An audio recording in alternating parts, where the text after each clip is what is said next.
Is your Chevrolet Traverse key fob not working? This usually means the battery needs replacing.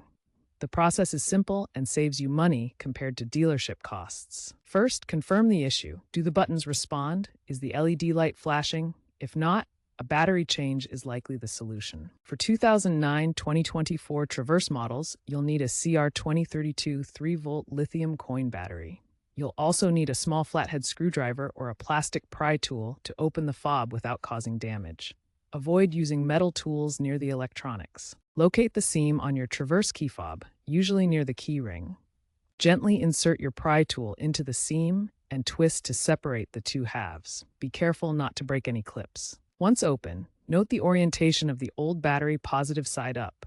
Remove the old battery and insert the new CR2032 battery with the positive side facing up. Snap the two halves of the fob back together until they click.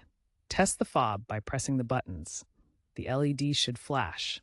If it's still unresponsive, consult your owner's manual for reprogramming instructions or seek professional assistance.